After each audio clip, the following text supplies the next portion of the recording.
Сәлем достар, менің есімім Нұржаубаева Аннель. Мен жыныстық проблемаларды шешетін сексолог тренермін. Егер сізде төсек қатынас бойынша жыныстық проблемалар болса, мысал ретінде опущение, нежание, ауашу, геморрой, құрғақтық, ауырсыну, тағы басқа мәселелер болса, міндетті түрде менің инстаграм парақшама тіркеліңіздер, сол жерде көптеген пайдалы ақпараттармен бөлісемін. Енді бүгінгі тақырыпқа келсек, осындай сұрақ маған өте жиі келеді. Бұрыннан бастап әлі күнге келеді. Сонымен сіздерге оқып шығайын. Мына жерде мындай сұрақ келді. 18 жасар қыз. Сәлеметсіз бе, сізден қалай қыздық перде жайында білгім келеді. WhatsApp-тан түсіріп жіберсем болады ма? Пердені не істеуге болатынын білмеймін. Яғни өзінің жыныс мүшесін, өзінің сыртынан түсіріп, маған жібергісі келеді, және де бір сұрақтары бар. Негізінен ең көп келетін сұрақтар бұл менің қыздық пердем бар ма, соны тексере аласыз ба деген бір сұрақтар келеді. Сонымен қоса маған телеграмға, дайректке қыздар өзінің жыныс мүшесінің суреттерін жібереді. Сондай ситуациялар бар. Соны мен сіздерге бүгін жауап беремін. Яғни қыздық пердем бар ма, осындай сұрақ келеді. Видеоны, сұрақтарды қояды. Мына жерде айтатыным қыздар, қыздық перде негізінен әрине әр қыздарда әр түрлі.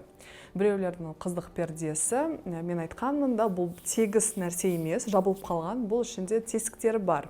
Кейбір қыздарда бір үлкен тесік болуы мүмкін, кейбір екі тесік, бір қыздарда мүлдем болмауы да мүмкін, жаратылысы. То есть біреулердің қыздарының қыздық пердесі өте жіңішке болады, біреулердің өте жуан болады.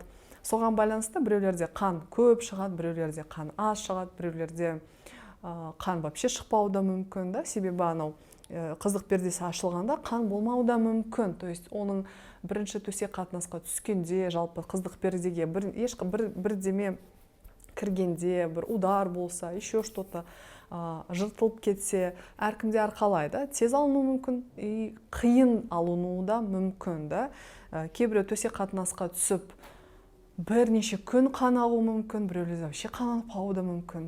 Кейбір әйелдерде даже босанып, бірнеше бала босанып, қыздық перденің қалдықтары болады, ондай да болады. То есть сол үшін бір жауап бүкіл қыздарға айта алмаймыз. Себебі әркімде жаратылысы әр түрлі. Айта кетейін сіздерге, қыздық перде әйел жүкті болғанда, яғни бала құрсақта жатқанда уже жетіледі ғой, аяқ қолдары жетілгенде, сол кезде қыздық пердеде сол кезде жетіледі, яғни қыз бала уже сонымен дүниеге келеді. То есть бұл ақпарат ғылыми тұрғыда дәлелденген. Әрине қазір біреулер айтады, анау, мынау.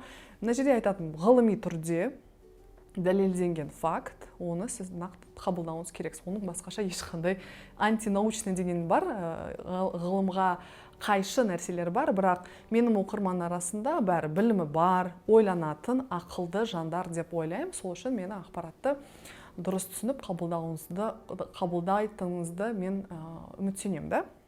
Енді жауап берейін. Ең бірінші қыздар, маған өзіңіздің суреттеріңіздің жіберудің қажеті жоқ. Ешкім сіздерге онлайн түрде мен болсын, гинеколог болсын, ешбір жан сіздің қыздың пердеңіз бар ма, жоқ па, бұлай сыртынан көре алмайды. Себебі әртүрлі болуы мүмкін. Оны қалай көреді? Оны тек гинекологқа барып, бұлай ашып, аяғыңызды ашып, ол бүйтіп қарап, қана біле алады. Гинеколог маманы, мен гинеколог емеспін, мен әйелдерді ашып қарамаймын, сол үшін, и даже бұлай суреттен сізге ешкім айта алмайды. Ол ең біріншісі, сізде бір уайым болса, менде бар ма, жоқ па, гинекологқа барыңыз. Любой поликлиникада гинекологтар бар, сіз барып сұраңыз, сізге гинеколог айтады. Егер де уайымдасаңыз, тағы да барыңыз келмесе поликлиника, қазіргі таңда гинекологтар, өте мықты гинекологтар көп. Айта кетейін, бізде қазіргі Қазақстанда медицина жақсы дамыған, өте күшті мамандар, өте көп. Сұрастырып, бір рет консультацияға барыңыз и тексеріңіз. Бұл негізінен өте керекті нәрсе. Әсіресе сіз уже 18-десіз, сіз уже кәмелет жасқа толған жансыз, сізге осындай гинекологтарға көрінуге болады. Керек да, уже өзіңіз ата-анасыз, өзіңіз бара бересіз. Жарай ма? Бұл біріншісі, то есть ол тексеру үшін. Екіншіден, өзіңізді суретке түсіріп, осындай да, өзің жыныс мүшеңізді біреуге жіберу деген негізінен дұрыс нәрсе емес. Себебі бұл сурет қазір бір жерге кетеді, да? Әрине, мен оны ешкіммен бөліспеймін, әрине маған түрлі жібереді, ол ешкімге керек емес, бірақ та сіз білмейсіз ғой, ертең телефоныңыз бір жерге түссе. Қазіргі таңда хакерлер өте көп. Бұл суреттер бір жерге кетсе, сізге қандай әсерін тигізеді. Сол үшін қыздар осындай нәрселерді, өзіңіз денеңізді, өзіңіздің мүшелеріңізді суретке салып, біреуге жіберудің қажеті жоқ. Оның қаупі өте жоғары. Ол суреттерді ертең қалай қолданады? Мошенниктер көп, да? Сосын оған ақша сұрауы да мүмкін. Түрлері, біз енді меніңше осы жылы 34-ке толам да түрлі түсті ситуацияларды көргенмін, оқығанмын, да, айтады маған там видеолар, всякие шоу программаларда. В общем, түрлі историяларды біліп жүреміз, сол үшін осындайдан сақ болыңыздар, да? Ешкімге суретке түсіріп, ештеңені жібермеңіздер. Бұл сіздің жалпы өмірлік қауіпсіздік, да? И ең соңғы айтатыным, қыздар, егер де сізде төсек қатынас болды, бірдеме біреу ұшын тигізді ма, да, бір спортпен шұғылданды, бірдеме қан шықты, или өзіңізді ұстап қан шықса, мына жерде сіз ең бастысы сіз не бөліңіз керексіз. Ең бірінші қыздық перде, сіз қыздығым бар ма жоқ па, әсіресе енді үйленетін жандар болса. Сіз уайым болсаңыз, менде қыздық перде бар ма жоқ па, ең бірінші сіз нені білуіңіз керексіз. Сізде төсек қатынас болды ма сіздің күйеуіңізге дейін?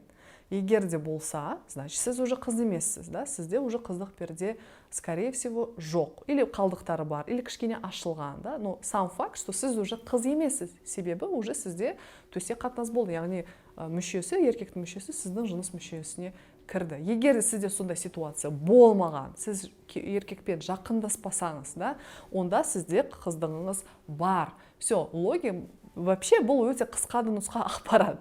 Оның еш нәрсесін бүйтіп, қазып керегі жоқ. Төсек қатынас жігітпен болсаңыз жоқ, егер де болмаса, все, сіз қызсыз.